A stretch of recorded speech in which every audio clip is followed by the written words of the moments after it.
you want an adventure, you could climb a mountain! Or ride dune buggies through the desert!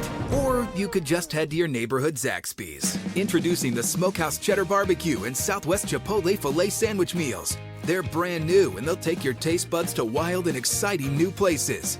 Both feature our famous hand-breaded chicken, and they're both available for a limited time. Only at your neighborhood Zaxby's.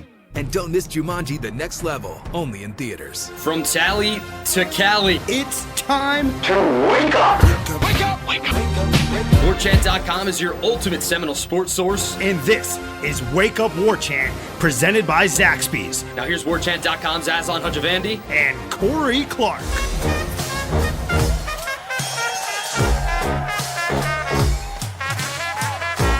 Wake up! What up, everybody? It's Wake Up War Chant presented by Zaxby's. I'm Aslan Hajavandi. He is Corey Clark. We work for WarChant.com. You know that. Maybe you don't know about the promo code that's going on right now. It's FSU New Era. For new subscribers, you get 50% off to the ultimate Seminole sports source. It's a great time to join. So much going on, obviously, with the football head coaching search. Hopefully, with the next week here, we will know, and that'll make everything right in the world. As will a delicious feast on Thursday. We got so many questions to get back to, Corey, from the Renegade Express. A lot dealing with turkey. I haven't had a fried turkey, but all I can think about is dipping fried turkey into Zax sauce. Oh, now you're talking. Yeah? See, and my sister this year is frying a turkey for the first time. So maybe that'll be my contribution because I don't bring anything other than Brady. So I'll bring some Zax sauce for the table. That could be our Thanksgiving tradition. Yeah. Let's take this to the top. Maybe next year they can do like a seasonal fried turkey sandwich or something. Although it's all about the chicken at Zaxby's. Take this to the top. I mean, the chicken is where it's at. The great sandwich that we talk about. I'm going to go with the Southern TLC, tomato, lettuce, and the chicken, obviously. Probably get that before I drive on down to Clearwater to hang out with the fam for my Thanksgiving. This won't be much of a topical podcast because we're recording it a little bit in advance, but we just want to give folks something to listen to if you're still at the office on a Wednesday or if you're driving to Grandma's house or the in-laws or wherever you got to go. We have some leftover questions from the Renegade Express, so we'll get to that sort of stuff, Corey. So, hey, Corey, thanks for toughing it out. Thanks for convincing me to do this. I think it's a good idea. I think it's a really good idea that we're doing this. So, without further ado, I feel like I convinced you. I don't know that you're making it sound like it was my idea. I don't remember ever suggesting this, but I'm happy you do it, Aslan. I'm happy to do it for you and for the listeners. Trying to push you over, Corey. I'm trying to, in the wrestling parlance, is putting a guy over. I'm trying to make you even more of a baby face while I remain the heel. Oh, okay, good. I appreciate that. And you're the heel? Yeah. Or what are they called? They're not called heels? Yeah, heels. Bad guys are heels. Okay. Baby faces are the good guys. Yeah, like John Cena. John Cena is the eternal baby face. Hollywood Hogan's the heel. Hulk Hogan was the face. Baby face. Yeah. All right, let's get to the questions on WarChant.com's Tribal Council. ATL Knoll 82. Wake up, gents. I'll take it easy on you this week. Best way to cook a turkey: 1 fried, 2 smoked, 3 baked. I fry one and smoke one every year. It's the only way to go. Love the show as always. And, man, these Bob Stoops conspiracy theory folks are hilarious, right? Don't talk about them. Don't talk about them. Yeah, don't bring that up. Yeah. What is the best way to cook a turkey? How do you think Stoops eats? I don't know. I wonder how Stoops eats his, though. I think Bob's old-fashioned. I feel like he's probably old-fashioned. Yeah, bakes it. Who knows what Mike does? Mike probably is a fried guy. Like, he fries it up. He might not even have turkey. He just might eat hot dogs. He's probably a ham guy. Mike Stoops is a ham guy. Yeah. I've never really – I don't think I've ever had a fried turkey. I haven't. So, of the two, the baked and the smoked, man, I don't know. I guess smoked. Yeah. But I like them all, man. I'll be honest with you. It doesn't matter as long as I got my granny's giblet gravy. That's all I need in the dressing. That's all I need. It could be raw turkey as long as I got that. Yeah. So to stay totally on brand with stereotypes, so my father, was a co-owner of a convenience store, which, it's what all Middle Eastern people do, right, everybody? You want to say it. It's what you're thinking. It's okay. It's fine. I'm not offended. But it was, in a lower-income neighborhood, and there was a guy named Mr. Charles who would smoke turkeys. And I remember, like, I don't think we really had Thanksgiving until I was probably, 5 or 6 years old. Or maybe I only remember it then. Maybe 6 or 7, 5, 6, 7, somewhere in that window. But, man, Mr. Charles, God rest his soul, no longer with us, would always give my dad a smoked turkey, and he would bring it, and it's amazing. And I haven't had a smoked turkey since Mr. Charles would provide us that bird. So I do miss that. I do want to try a fried turkey one of these days, but I'm a little gun shy because of the Great Fire of 2006 when I lost my apartment in Tallahassee. Right. And I hear all the fire concerns with the frying of the turkey. I will say I'm pretty sure one of the years, you can probably correct me on this, Corey, I remember we went to Mr. Charles's house to actually pick up the bird either like the day before, maybe the day of Thanksgiving. And I could have sworn all over the TV was news of the Herschel Walker trade to the Vikings, or from the Vikings to the Cowboys, or vice versa. Like, when he got traded, was it around Thanksgiving time? I mean, put you on the spot. I know it was in the season, but that seems late. There's only like 6 games left. Yeah, for some reason, I just have this maybe, memory. Though. Could be right. Look it up. Look it up, Aslan. It happened on October 12th, 1989. So. Oh man, you were way off. Way off. I don't know why, but there's this memory in my head of being at the house. Maybe we went in and ordered it or something. Maybe we hung out with him that day. And we're like, hey, bring us a smoked turkey. Well, I mean, Herschel was playing on Thanksgiving that day. Yeah. It was his first game. You probably watched him as a Cowboy. There we go. So got that. Yeah. All right. So yeah, that's the way we like our birds. A Big Steve-O 22, gentlemen. Good morning. As a lifelong FSU fan, part of me believes that we will win Saturday, but then real life kicks in, and we all know what is probably going to happen. Coaching, using only former FSU players. Assemble your coaching staff. Happy Thanksgiving and go Noles. Man. Ooh, coaches only. All right. Well, so does it? Okay, so only former players. Who would be my head coach? Former FSU player. I mean, it has to be Odell, right? Yeah, unless you wanted to go Rick Stockstill. Okay. Yeah. He's been ahead. Where is he? Is he still at where is he? Middle Tennessee or Middle Tennessee State? Yeah. So either him or Odell. I would go with Odell personally, but Stockstill is obviously a candidate. Okay. Did Manny Diaz play at Florida State? No. I mean, I knew he didn't play. I wasn't sure if he was. I know he has a connection to Florida State. I wasn't sure if he was a walk on or what. But anyway, he GA'd. That was the whole thing. Okay, all right. Yeah, man. I feel like that's our guy, right? Yeah. I think you got to get Martin Mayhew involved somehow. Okay. He could be like your analyst. He was a GM for the Lions. So yeah. Okay, so we got that. I'll say Odell's my head coach. I would say Travis Johnson's my D-line coach. Okay. Because Odell's head coach. Right. Receivers coach is Dugans. Quarterback coach, going to go with Winky. Yep. Maybe Sean McGuire. I don't know how he's doing at A&M. I like that. He's a potential candidate too. Young guy. Clint Trickett too. Young guy. Oh yeah. That's in the coaching game. Let's see. Clint can coach tight ends. Offensive line, I'll say the guy with Bloomgren, who was at Stanford. Now he's the head coach at Rice. Not Greg Fry? Nah, sorry, Greg. All right. Already tasted that a little bit, huh? Yeah. That was good, though. It was good to come home. Secondary, do we even have to say? Right. It's obviously T-Buck. Yeah. Is our secondary coach. Maybe. And then who's our DC? Well, do you want to split it up? Do you want to make T-Buck like safeties and then Dion's cornerbacks coach? No, Dion's our DC. Okay. We give him the defense coordinator job because we want him to be the head coach, but we don't know if he can do it yet. So we're going to let him have a small bite first to see if he can do it, and then we'll give him the head coaching job. Maybe he'll be the head coach of waiting. Okay. Dion's DC, and then T-Buck is secondary coach. Man, you got 2 Thorpe winners on staff, a Heisman winner on staff. That's a pretty remarkable coaching staff, buddy. Yeah. Linebackers is, I would say, Derek Brooks. Reggie Herring? What about Reggie Herring? No. Okay. We're going big, man. All right. We're going big. In fact, I might make Derek outside linebackers coach and Marvin inside linebackers coach. Okay. Marvin's been coaching. All right. We can do that. Yeah. So, that's right. He coaches like an arena team or something, right? Yeah. Yeah. So there we go. Marvin's my linebackers coach. Who's our running backs coach? Dexter Carter? Dexter's done it a little bit. Maybe convince Warwick Dunn. Maybe. I'd like Leon. I think Leon Washington would be a good running back coach.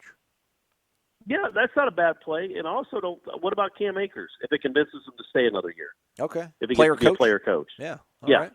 And he gets the paycheck, so he's going to make $400,000. But the NCAA can't even get mad because he's a coach too. Boom. There we go. That just happened, folks. I just changed the game. And then our OC is Jeff Bowden, right? Yeah. Well, yeah, he was a wide receiver. He counts. Absolutely. All right. Right on. There we go. Figured it out. All right. Cat Chaser. Wake up. Going along with the you never know theme, here are some talking points.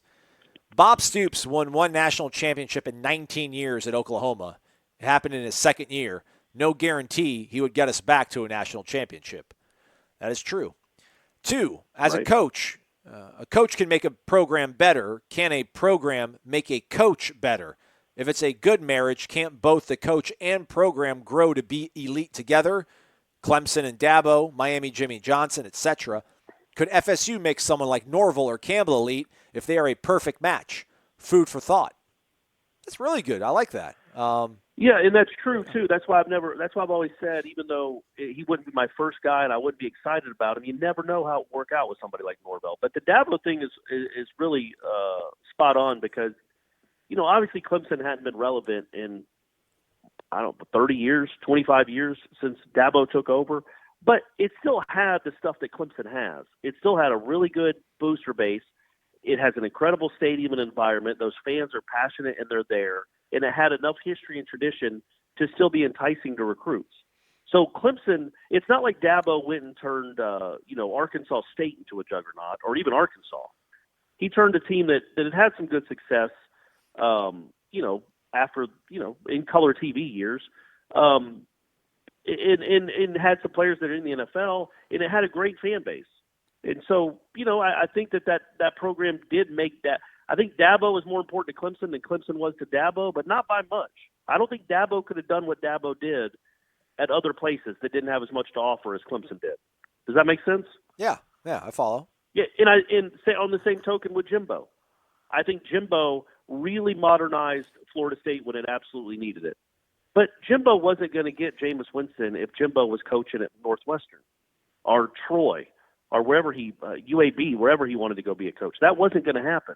Florida State, Jimbo and Florida State were both the reason that LaMarcus Joyner, Telvin Smith, they weren't going to follow Jimbo anywhere. They were following Jimbo to a program that had a lot of success and a lot of things going for it. It just had been in a rut because, sad to say, an older gentleman was still the head coach and it needed to be modernized.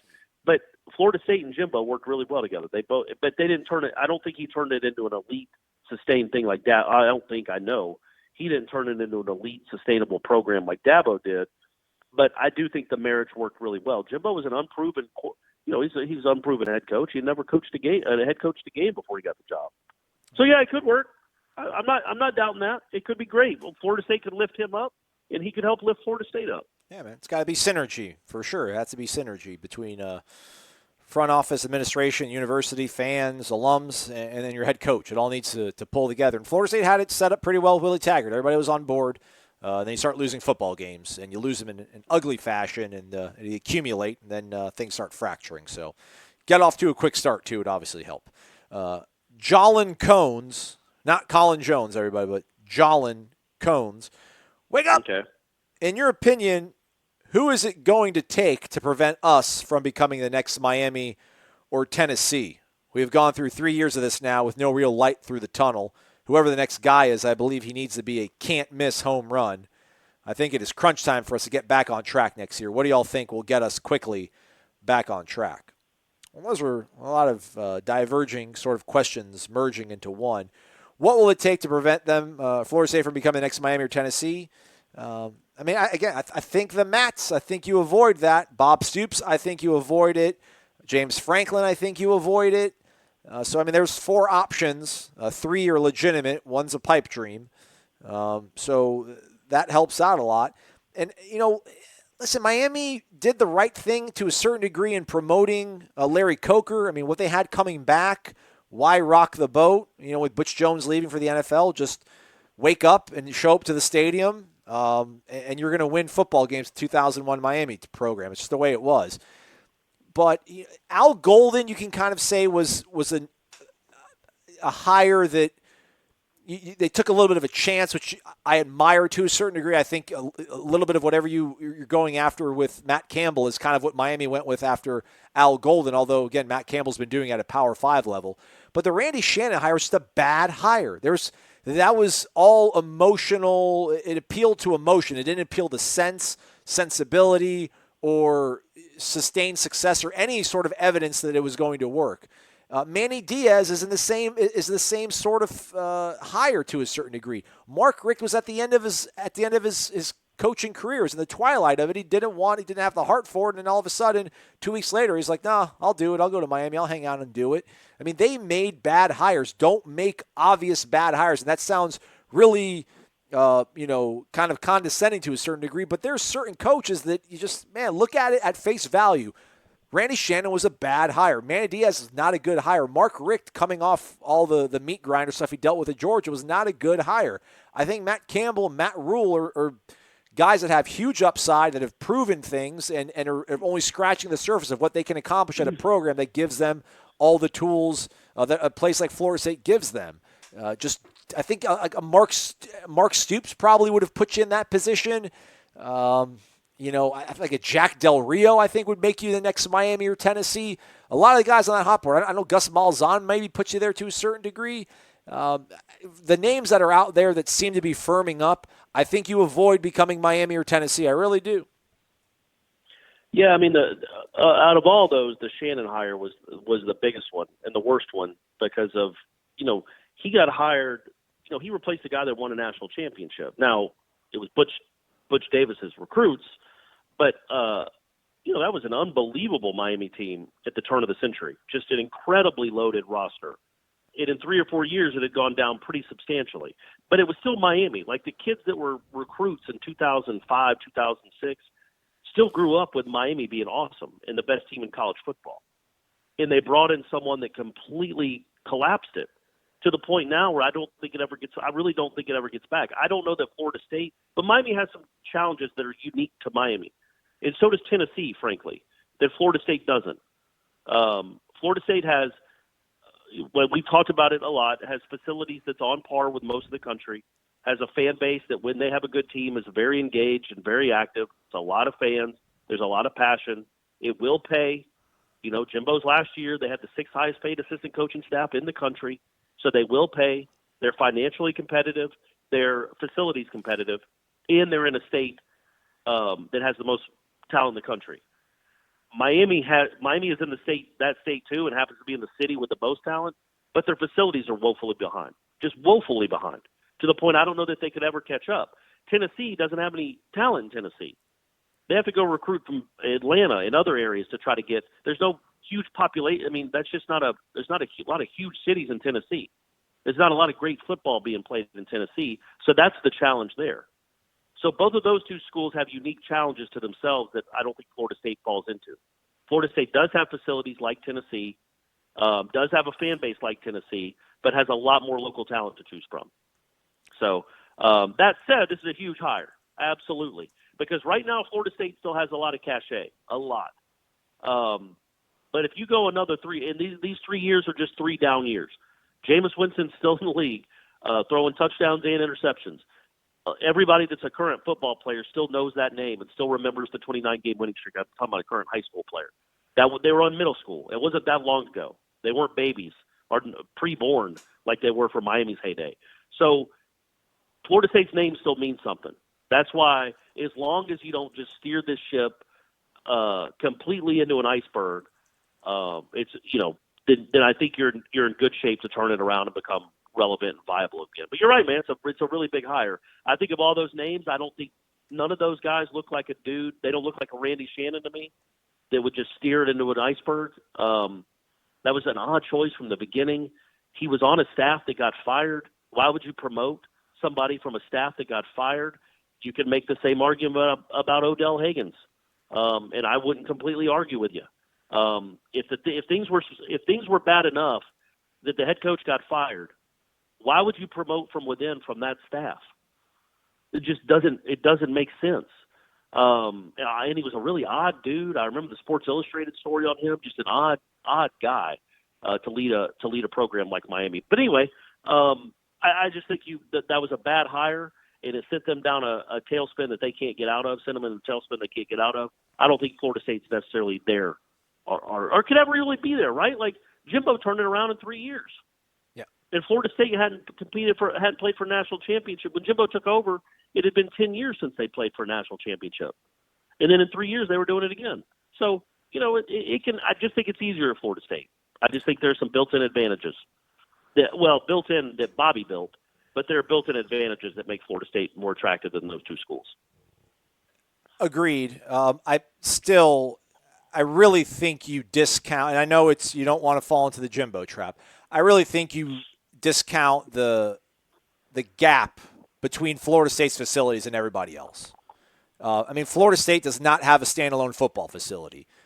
Tennessee does. Clemson does. Alabama does. Northwestern does. They're going to have the Willie Taggart football facility. I mean, I know you're being funny, and I appreciate it. But yeah, I mean, it's you can be like, hey, man, like my kid's 16 years old, he has a car, and the other 16-year-old doesn't have a car. You can't be like, yeah, we're on the same par. Well, he'll get a car when he's 20. Like in the here and now. I mean, Northwestern has a better football facility than Florida State has, and I'm not trying to say we need to be like Northwestern, but the weight room hasn't been renovated, I don't think, since 2003 or 4. The Moore Center, which is the brain, the operations center for the athletics department, hasn't been renovated since 2004. When the Bowden statue got dedicated, when they named it Bobby Bowden Field, that was 2004 season. That's when they put the stained glass out front of the Moore, when they put that statue out front of there, when they renovated Moore. That's 15 years ago. And they don't, it pales in comparison to when you walk into the atrium at Texas A&M or a place like Tennessee or Georgia. It's vastly different, man. It really is. Now that shouldn't be the end all be all when it comes to recruiting and the, what your ceiling can be. But man, yeah, Florida State does not have all the toys that all these 5-star kids are visiting and seeing everywhere else. Now you can make that up with, listen, the tradition and the history and all that kind of stuff, but that only sells to a certain amount of players and a certain sort of athlete. You do need all these other things to kind of keep up with the Joneses, and Florida State doesn't have it. Now they're going to build it, but it's different between we're going to and we already have. So I think we should be cognizant of that. Yeah, again though, they're not as far behind as people make them out to be. Okay, you don't have a footballing facility. Well, you didn't have an IPF, and you got one of those. You'll get your footballing facility. In the meantime, you're still in the state of Florida, and you're still you're closer to talent. You're closer to talent in Georgia, in the big parts of Florida, the big cities in Florida, than any other school but Florida. And Florida doesn't have great facilities, and they're doing okay. Like my point is that you can't just become Miami and just have dilapidated stuff. They're not going to do that. Their stuff isn't dilapidated. It's not completely obsolete. They still have a really pretty stadium that's on campus, which helps a lot. They still have an IPF that costs whatever it costs. And they are building a football facility, and their locker room isn't a joke. It's a pretty nice locker room, but I don't know how many kids you're losing to that anyway. Like Miami, you play in a stadium that's got 12,000 people there. That's 45 minutes away from campus. I don't know that it would matter if they built the best football facility on earth. I don't know that kids going to want to go play in that environment. I just don't. Not when they could go play at Alabama and have 80,000 people screaming for them, or go to Tallahassee when Florida State's good and have 80,000 people screaming for them every game, not just one game every 2 years like it is at Miami. So, yeah, there's obviously some obstacles that Florida State has, but they're not they're unhurdleable. Hurdleable? You think that's a word? Because you can hurdle obstacles. Scalable, like mountains are scalable or not? You can but you can hurdle. So can something be hurdleable? Like that coffee table right there, right. I can hurdle that. Right. So that makes that coffee table hurdleable, right? It's gotta be. If it's not a word, it needs to be a word. But anyway, their obstacles aren't unhurdleable. That's going to be the name of my band. I was thinking of starting a band, and we got the name for it already. Unhurtable. Yeah, but Florida State definitely needs to keep pace. But they've been out recruiting Tennessee forever without a football facility. It's Florida State, man. You get a guy in here that can start winning games, and they'll start flooding back. Jimbo was able to recruit everybody without even an IPF. He didn't even have an IPF the whole time. In other schools did, and he was still able to somehow convince kids to come play at Florida State. It wasn't as prevalent back in 2012. Like the IPF boom kind of IPFs were, though. Like the goalpost kept moving. Remember, it was we got to have an IPF. And then 2 years later, we got to have a football facility. Well, he had to have an IPF because everybody else had IPFs and the Lightning. And so he had to have that. And then everybody else got football facilities, so he needed that too. And they're like, all right, well, I guess we'll try to build you one. But they were, even when they were recruiting against teams that had IPFs, they were still doing okay. You know, they've done okay. Let's take a break. We'll be right back with more Wake Up War Chant presented by Zaxby's. At Birch Orthodontics, they know what a difference a beautiful and healthy smile can make in your life. They take the time to get to know you and perform a thorough exam so that they can make an individualized treatment plan just for you or your child. They use the latest technology in a warm and comfortable environment. So whether you are interested in traditional metal or clear braces or clear aligners, they can give you the smile you deserve. They know investing in your smile means investing in your future. And at Birch Orthodontics, they are honored to be a part of your smile journey. Serving Tallahassee for 16 years and supporting the Knolls since forever. Check them out at birchorthodontics.com. BURCH orthodontics.com. Welcome back. Wake Up War Chant, presented by Zaxby's. Bry Guy is one, says that he prefers fried turkey, Cajun injection, spicy mustard rub before frying. I like that. All right. Yeah, just how the Pilgrims ate it. Yeah, yeah. If any of y'all are going to be in Gainesville on Saturday, bring your leftovers. Let me know where you're at. I'd love to sample some of these fried leftovers for real. Especially if you got dressing. Yes. And giblet gravy. Well, I can do without the giblet gravy. Don't think that's halal. Secondly, he says he's thankful for the show, although he hasn't heard Mr. Brady Clark as of late. What are we thankful for? Happy Thanksgiving. Oh, that's a good question. I guess I'm thankful for that guy and Brady Clark. Other than that, you know, thankful to have this job, thankful for my great co-host, and thankful for, I guess, just this physique. Yeah. You know, I don't really work at it much, but I was just blessed with this. And it's a blessing. I don't know why. I don't know how I got it. My dad didn't have a great physique. But I mean, you see me, Aslan. This is ridiculous what I'm working with. That's what I'm chasing. Like, you know how Rocky crumples up that piece of paper in the training montage of Rocky IV of Drago? Like, I have a photo of you on my dresser window that I crumple up before I go to the gym. Because I'm like, I got to chase excellence, you know? Chase perfection. That's fair. That's fair. Chase perfection, land with excellence. I'll do the cliche one, my health, my family's health. Steve-O, Big Steve-O talked about it on the show the other day. I mean, we talked about you can't imagine, like I can only imagine what you're going through. Like, no, I can't even imagine, having a baby and a 4-month-old having open heart surgery and all that kind of stuff. And, one of these days I'm not going to have a mom or a dad, and that's going to really suck. But for right now, I do. And, I get to sleep in a little bit now, so I'm kind of excited for that. I mean, I'm grateful and thankful for that. But yeah, that's what, and this job's awesome, man. It really is. As long as I stay away from the YouTube comments, that's bad for the health. Yeah, you don't need to ever do that. Why would you ever do that to yourself? Well, so, I got to go and check how the videos are performing. And then sometimes I stumble on a comment. I'm like, oh, that was mean. And we need to start doing like Rest in Peace Friday or something where I read a comment from someone on YouTube that I end up banning. We should maybe start ban people in the comments. Yeah. You can remove this user from your channel, so they can still watch the video and stuff, but they can't comment anymore. So, well, that's cool. Yeah. So keep clicking, keep giving me that money, but I'm not going to listen to you idiots any longer. Nolfin Rob, wake up! Happy Thanksgiving. I'm on the train hoping for Bob. Why is this such a bad thing to hope for? So many people seem to get mad at us for this kind of thinking. Isn't it okay to hope for the best but also prepare for the lesser choice? Oh yeah, I could almost care less about this game, just waiting for the coaching announcement. It almost feels like Christmas. Thanks, fellas. Go Noles. Yeah, that was what I was talking about in terms of like the least anticipated Florida State game, just because I think everybody's so fixated on the head coaching hire that it's like, oh, we have a game. Oh, it's Florida. Plus, it's not very winnable.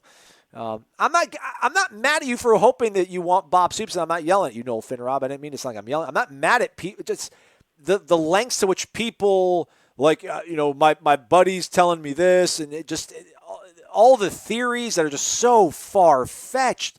It's just so bizarre, the lengths that people are going to hope this is going to happen. You can hope it's going to happen, but I just don't know about starting 5-page threads about, well, when you think about what Gene said on November 5th and you see what Noel Eye Doctor guy on Twitter tweeted and you read between the lines and what the XFL put on there, it's too much connecting of random, not even dots, but just, blips.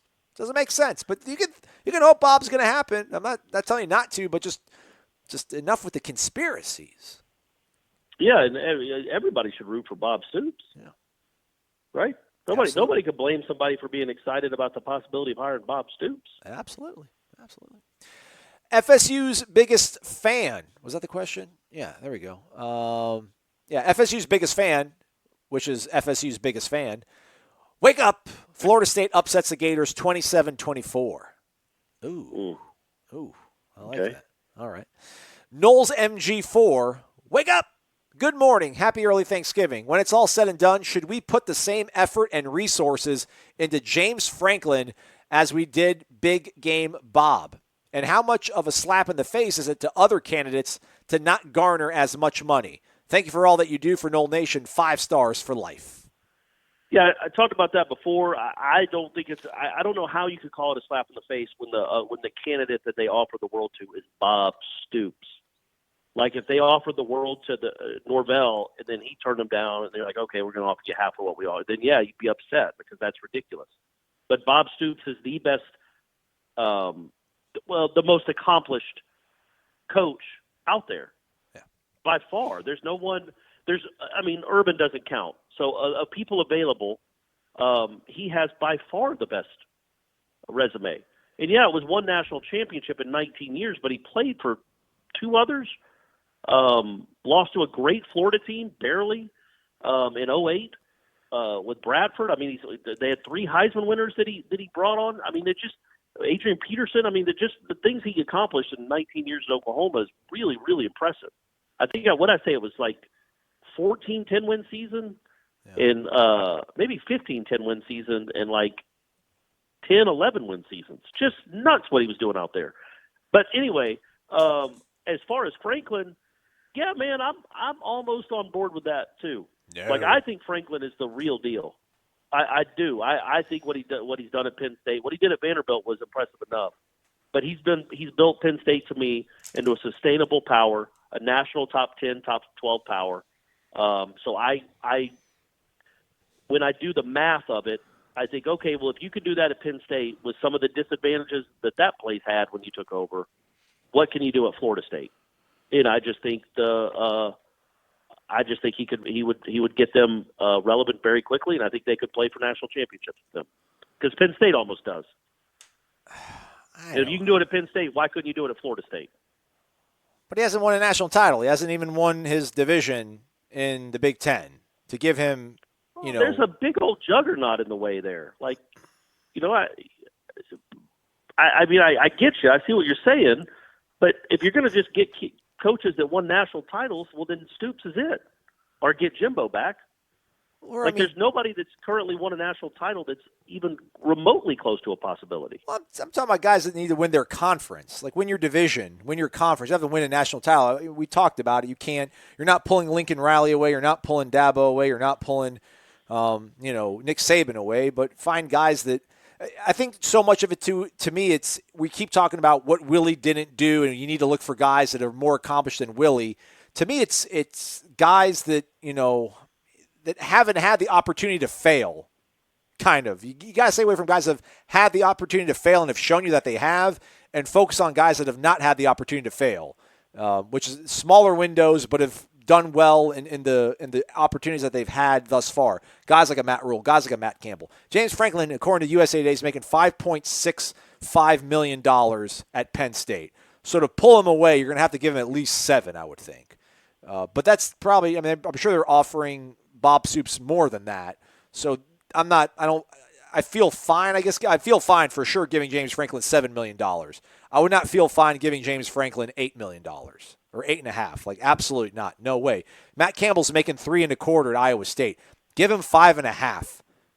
He'll think that we hung the moon, and you'll probably win 10 games within year 2, which I think is about what you get from James Franklin. Yeah, I mean, my guys I just looked it up, so I didn't realize he'd been there 6 years. So his first 2 years they were 7-6, and then 11-3, 11-2, 9-4, 9-2. Like, that's 40 wins in 4 years. And again, it's Penn State. Like, they haven't done much in your lifetime. So I don't know. I think that's really impressive. But yeah, the problem is why would he do it? I mean, again, I think we spent the first show this week. We probably spent too much time talking about Stoops, and we're probably spending too much time talking about Franklin. But I think Franklin would be terrific at Florida State. Terrific, because he recruits well at Penn State, and I'm just telling you, it's easy to recruit here. Yeah, he did well at Vanderbilt. I mean, he won 9 games twice at Vanderbilt. And you've seen what's happened to that program since he left. Yeah. Heaven almighty. I mean, again, I just think the guy's proven he can do it. He's got the bona fides. He's a very good college head coach. Now, there's some stuff in his, maybe the way he handled certain things off the field, you're not going to be a big fan of if you read up on it. But what he does on the football field, how he's turned that program around, man, you can't argue with those results, in my opinion. But he's not those. I see what you're saying. I guess in your opinion, he's not any more of a guarantee than the 2 Matts. Exactly. And you can get them for cheaper. Yes. Yeah. Yes. I got you. Sure. I was going to say something really, pretty profound, but it jumped out of my head. But I think he's a little bit more of a guarantee than those 2 guys. No, because he's done it at a higher level for longer. The recruiting aspect. The recruiting aspect for me, I think Franklin has got a little bit of grit to him that I don't know if that'll rub some high school coaches the wrong way. He's obviously doing a good job at Penn State recruiting in the Atlantic Seaboard, so you would think he would be a good, he can put on the camouflage or whatever he's got to do to fit in with coaches in the Deep South and to connect with them. I just think a guy like Matt Campbell, and people can talk about coaches can love the way that, like, Willie's outgoing and gregarious and things like that. I think high school coaches really appreciate guys that are going to come in there and go on a grease board and show them really cool things that they can run for their team. And they're going to tell their players, like, listen, man, this guy knows what he's doing. He'll put you in positions to be successful. And they seem like likable guys. Like, Rule and Campbell seem pretty middle of the road, pretty likable. They don't seem like they're going to rock the boat or really ever do anything that's going to, raise an eyebrow. Like, I think James Franklin's got a little bit of sass in him, which I'm fine with. I like being a little bit abrasive. I think you need a little bit. You need to have a little bit of arrogance and ego. But I think Campbell and Rule have less of that, which probably makes them a little bit more of a natural fit inside of a high school coach's office, talking to them about ball and to recruit. But all those guys, I think, will do fine as recruiters. I think we mentioned on the show the whole cons of these guys not having any ties or roots in the South is way overblown. If you're a good coach and you can talk to people, high school coaches will respect you and they'll talk you up well to their players, and families want their kids to go with guys that know what they're doing, and they'll have no problem with either of the 3 guys that we just mentioned. So that's what I meant to mention. I wasn't disagreeing with you at all. I just wanted to add that. Gotcha. Random John, good morning, Aslan and Corey. I want to wish you guys a happy Thanksgiving and ask, how confident are you in Florida State versus Tennessee when they play in the sprawling metropolis that is Niceville, Florida? Also, who do you feel will be the top scorer for FSU that night? Oh, wow, that's a random question.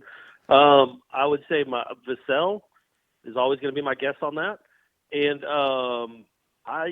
Tennessee's good, and it'll be I think this Florida State team I've said it all along, I think they're a bubble team. I think they're an 8-9 seed in the tournament. And they have some warts. They're going to have struggles scoring at times.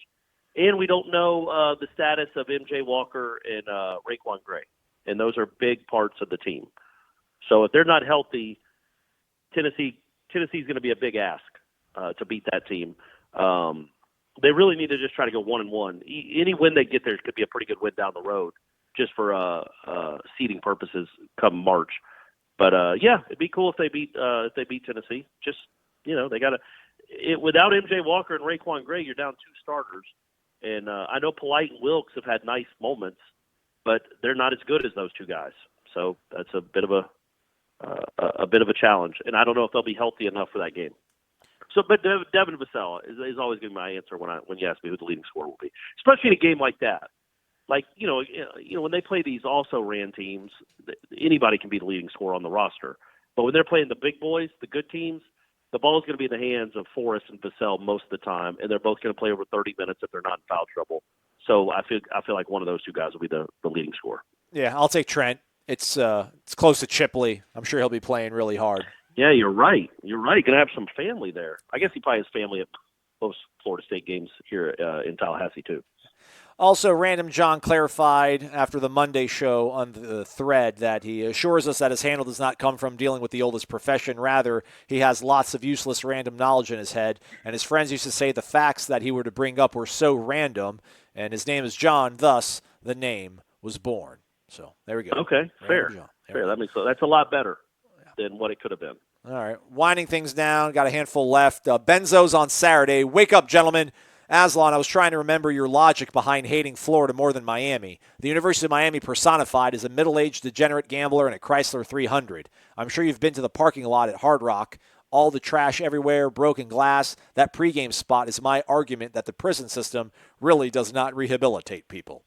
Anyway, you guys said it yourselves. Miami's a joke. I know they have more national titles, but like you said, they're a lost cause. Florida is still a real school that we need to contain sooner than later. Gainesville is not paradise, but I don't need a tetanus shot when I get back home. If I go to the swamp, I just borrow a friend's Pike shirt, say my dad's an astronaut, and bring a round of antibiotics. Go Noles. Fair. All right, that's cool. Yeah, you have no, I wouldn't say you have no ill will towards Miami, but you definitely have more ill will towards the Gators. I mean. I think most people do. Yeah, if you look at some of the comments on the YouTube page, a lot of them from Florida fans, and they do the whole, you guys aren't elite. Why do you guys think you're going to be able to get any good coach? James Franklin's not going to come. Matt Campbell's not going to come. None of these, you guys aren't elite. Who do you think you are? And it's like, man, the guy the place that hired Ron Zook, that hired Will Muschamp, that hired Jim McElwain, that had to go to their third option from a guy who never finished better than third in the SEC West. Like they talk so much. They talk so much. I hear you, buddy. I hear you. Well, you're probably not going to be able to get the sweet taste of revenge. Yeah. On Saturday, but it's coming, buddy. It's coming. It's going to be for a long time. Enol _2000. If you could, please read as Ed Orgeron. It'll make the question more epic. Man, I need to almost listen to Ed before I talk because sometimes I don't sound like him. I just sound like some sort of drunken, debonair Southern guy. So it's not very funny. Well, either way, we win. Either way, we win. Through a quantum leap experience, you'll find that you're Dexter Reed at the place and time just 10 seconds before the infamous Greg Jones trucking. Do you, A, take the hit so you know just what it felt like, or immediately fake a hamstring injury and drop to the ground because hell to the nah? Have a great Thanksgiving. One team, one heartbeat. Go Tigers. I'll be honest, not your best. Not my best, yeah. But still good. Still good enough. Yeah. Still good enough. And I didn't understand the question. And so can you do it again? If you're Dexter Reed and you're about to get, tackled by Greg Jones in 2003, it's about to happen. Like, what do you do? Do you take it like a man, or do you, make a business decision and take a knee? Yeah, man, I think, again, though, he wasn't getting tackled. He was trying to make the tackle. Yeah. So you can't take a knee when you're trying to make a tackle. And the thing is, have we ever seen that in college, in football before or since? Like, he had no idea that was coming. None of us did. It startled the world. Literally, I was at my dad's house watching with a bunch of friends, and we all jumped up. It was like I don't even know what it was. It was like a dunk. When there's a crazy dunk and the bench, The guys on the bench are trying to hold everybody back, and they run off out of the arena because they're so excited. Yeah, that's what it was. Yeah. It was nuts. We all jumped up. We couldn't believe what we had just seen. So Dexter Reed had no idea it was coming. How could he? That's not supposed to happen. Greg Jones, if that had happened in 2019, they might have kicked him out of the league forever. Right. So yeah, no.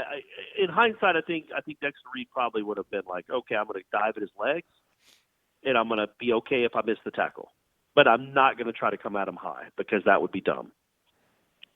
I like experiencing things. I think it'd be, but not that. that would hurt you. I mean, he won't admit it, but I bet you Dexter Reed split his life up into two eras, before that night and everything that happened after that. I can only imagine just getting stiff arm in the face like that. Like, I mean, it had to shake you physically and then emotionally and mentally of just, my goodness. Like, these people, he's just like, you think you're the toughest guy in the world, and you step into the octagon, like you're Chuck Liddell and you're the Iceman, you're knocking everybody out, and then you catch a punch from like Rampage Jackson. You're like, man, I'm not who I thought I was, and that affects the way you're gonna carry yourself. Yeah, I would not want to deal with that. The same thing happened with like Rousey, right? Like, she destroyed everyone, and then the one time she got knocked out, is like she was done fighting. Yeah, it's over. It's over. You lose that. It changes your whole self-evaluation and self-worth when something like that happens to you. Absolutely. Maybe we could do a 30 for 30 short on Dexter Reed. Yeah, we should. Yeah, 15 for 15. Yeah. Here we go. Last one. Summit 2001. Wake up. First-time poster. Love your show. The relationship between you two is hilarious sometimes. My 12-year-old daughter and 10-year-old son are often entertained by your interactions. I'm from Sebring, Florida, birthplace of Tom Flash Gordon and PJ golfer Fred Hawkins, also home of the world-famous 12-hour endurance race. So, I got that. Okay, that's fun. Of all the coaching prospects, who do you feel is the most, quote, old school, hard-nosed, disciplinarian of a coach? I feel this is the most necessary aspect of a coach at this moment, to teach the kids toughness, both mentally and physically, and to play disciplined football in a way in which the kids buy into the formula. I believe Odell has more respect from all the kids at the moment and could be very successful at this, but I don't feel it's impossible for a newcomer to accomplish this level of respect either. I just don't know which of them fits this description. Aslan, you should also maybe pick some Florida jokes out from the Tribal Council joke thread to see how your stand-up comedy skills go over. Maybe you miss your calling. I'll check it out. I still haven't looked at it yet. There's a big thread about Florida Gator jokes that I've yet to read. I'm sure it's good. Oh, okay. That's fun. Yeah, I guess I don't know enough about them same. to know if they'd be considered disciplinarians or not. Do you? No. I mean, I give a little bit of it to Matt Rule just because he coached in the NFL. Like, he was a co-offensive line. He coached at Temple, too, right? Yeah. He coached at Temple. You're in Philly. I feel like that's a different kind of kid you're coaching. Yeah. Well, he actually played at Penn State. He was a walk-on. So that could happen. We could get James Franklin, and then Penn State gets Matt Rule, and then I'd be crestfallen. I'd be heartbroken. Until James Franklin's hoisting the crystal ball, or whatever they hoist now. I guess, is it still a crystal ball? No, it's that weird conical trophy. It looks like a torch or something. I don't know. It's stupid. Oh, yeah, that's not nearly as cool. But until Franklin's hoisting that, and you'll be like, all right, that was a good decision. Corey was right. Yeah, I would maybe give it to Matt Rule just because he coached under, what's his name? Tom Coughlin. Paterno? No, Tom Coughlin with the Giants. So, if you're coaching with him, then you got some toughness in you. I will say this. I pulled this up real quick. I take it for what you will. NCAA website, fewest penalty yards per game. Iowa State is 9th in the nation with only, on average, 39.64 yards per game. They've been penalized 52 times in 11 games. Can you look it up last year? What were they last year? That's probably going to take me. Is it just an easy button to click to 2018? It is, but then I got to cycle through and see where they land on it. Oh, they were number 9 last year as well. Can you believe that? Look at that consistency. So, to me, that is the ultimate litmus test about how Florida State is officiated. You're going to bring a guy in here, hypothetically, whose last 2 teams were top 10 in the country in least yards penalized. And then he comes to Florida State, and they're probably, 96th? It's just the way it is in the ACC, man. They're out to get him. They're out to get the Noles. Been saying it for years. The next time a team's called for holding against Florida State, it'll be the first. You're serious, Sorry, aren't I'm you? done. Yeah, okay. Sorry, I'm done. No, he legitimately, last year they were 9th, and this year they're also 9th as well. I mean, last year, 13 games, only 62 penalties. Yeah, that's good. That's amazing, man. I mean, again, it's Iowa State, though. I'm telling you, there's human bias drawn into that. All right. Well, Baylor, I don't see Baylor on the front page, so Penn State was Baylor's 19th. got all kinds of bad,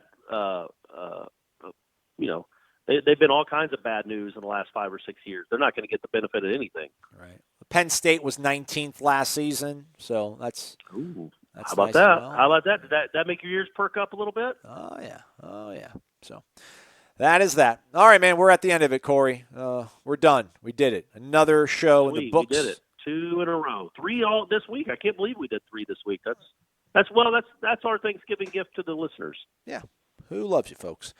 Corey, as we gather with friends and family on Thursday for a bountiful feast, lots to be thankful for. How do we proceed with dessert and then also perhaps the bittersweet reality that lies in wake on Saturday? Well, keep in mind when you're around the dinner table on Thanksgiving, you're probably going to hold hands. You might say a blessing around the table, just to pray for loved ones and pray for the food and everything else, and health, happiness. We all die alone, and no matter how many Thanksgivings you sit around the table with your family, that's a fact. So keep that in mind. But have a great time. Know that no matter what happens in the Florida State-Florida game, life goes on. We're going to be here. We'll have a show the next day. And there's a darn good chance, folks, that we're going to have a coach to talk about next week. So keep that in mind when you have a great Thanksgiving. Try to ignore the part where I said we all die alone, but we do. And I'm going to keep hammering that point home because I want to – you know what, Aslan? You know what I like to say? YOLO. Yeah. You only live once, so make the most of it. Aslan, why don't you finish us off with something to say? I have nothing profound. I have a small brain. Not like compared to me. you, Cor. Not like you, man. But happy Thanksgiving, everybody. Thanks for listening. We'll be back on Monday with another edition of Wake Up Board Champ presented by Zaxby's.